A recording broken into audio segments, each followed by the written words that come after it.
Mwesigwa David is a name you don't forget in Uganda. He is a journalist. He is also a storyteller who carries ordinary voices. He walks where others might not.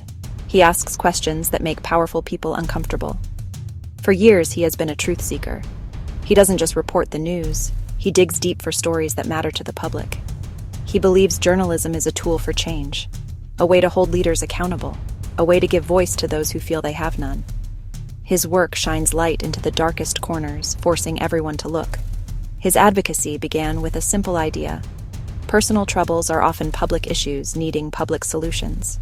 He saw the gap between politicians' promises and citizens' reality. He used his platform to bridge that gap. He reported on poverty, education, healthcare. When Mwesigwa David started investigating Uganda's hospitals, he found a system on the verge of collapse. The first and most glaring problem was money, or rather, the lack of it. Public hospitals were chronically underfunded. The government's budget for health was simply not enough to meet the needs of a growing population. This lack of money had a domino effect on everything else.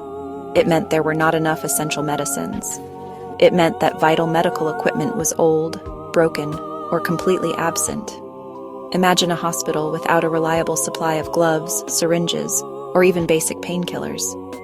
This was the reality Mwesigwa exposed for many health facilities across the nation. The buildings themselves told a story of neglect. Mwesigwa's reports showed hospitals with cracked walls and leaking roofs. He filmed maternity wards so crowded that mothers had to share beds or sleep on the floor. In some rural health centers, there was no running water or electricity. How can a doctor perform a safe delivery at night without light? How can a nurse maintain hygiene without clean water? These were not just buildings. They were places where lives were supposed to be saved. The problems Mwesigwa David highlighted were not just numbers on a government report. They had a real, devastating human cost. Every Ugandan, rich or poor, is affected when the public health system fails. For those living in rural areas, the challenges are even greater. Mwesigwa showed the world what it means to be sick and far from a city. He told stories of pregnant women who had to travel for hours on a bumpy boda just to reach a clinic. Many would not make it in time. He showed families carrying their sick loved ones on makeshift stretchers for kilometers, hoping to find a doctor who could help. This inaccessibility is a matter of life and death. When a child has severe malaria, every minute counts. When a mother has complications during childbirth, she needs immediate skilled care. But in many parts of Uganda, that care is simply too far away. The few health centers that exist in rural areas. Mwesigwa David did not just report on the problems, he demanded solutions. He knew that for real change to happen, the message had to reach the highest office in the land. In a bold and widely publicized move, he addressed President Yoweri Museveni directly. He compiled his findings, the stories, the videos, and the evidence, into a powerful open letter and a series of reports. His call to action was clear and direct. He was not just complaining.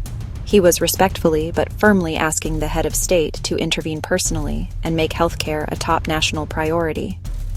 This was a journalist using his voice to speak truth directly to power. His requests were specific. First, he urged the president to significantly increase the health sector budget. He argued that Uganda needed to meet the Abuja Declaration, at least 15% of the annual budget to health. This, he explained, would provide the funds needed to buy medicine, repair hospitals, purchase modern equipment. Second, he called for a serious improvement in the welfare of healthcare workers. He asked the president to ensure that doctors and nurses received timely and fair salaries. A well-paid and motivated workforce, he argued, is the backbone of any functioning health system. Third, Mwesigwa demanded a zero-tolerance approach to corruption in the health sector. He called for strong audits and accountability measures. He asked the president to ensure that anyone found stealing public health funds would face the full force of the law.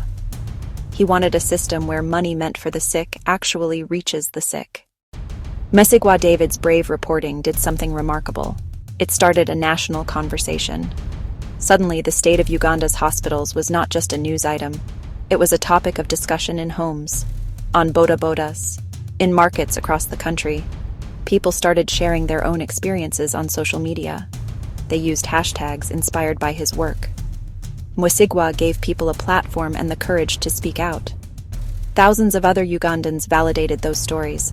The public outcry made it impossible for leaders to ignore the issue. The impact showed up in parliament and in government ministries. Debate intensified about the health budget. MPs began asking tougher questions of the Minister of Health. Civil society launched campaigns demanding better health care. The president's response showed the government was listening. But Mwesigwa and activists knew words alone were not enough. The conversation had to become concrete action. Pressure needed to be sustained to ensure promises led to real changes. Mwesigwa's legacy is more than exposing problems. It's about empowering citizens.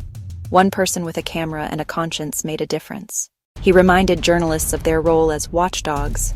He taught citizens their voices matter. When they speak together, they can demand accountability. Fixing Uganda's healthcare system is long and difficult. It requires political will, sustained funding, and a deep commitment to fighting corruption. It won't be fixed overnight. A journey of 1,000 miles begins with a single step. Mwesigwa took that step. He opened the door to a vital national conversation. The challenge now lies with all Ugandans, citizens, activists, leaders, to keep that door open. The health of the nation depends on it. The fight for dignified, accessible healthcare for every Ugandan is a fight for the soul of the country. This conversation must continue until every hospital is a place of healing, and every citizen can get the care they deserve. A journalist who truly understood his duty to the people.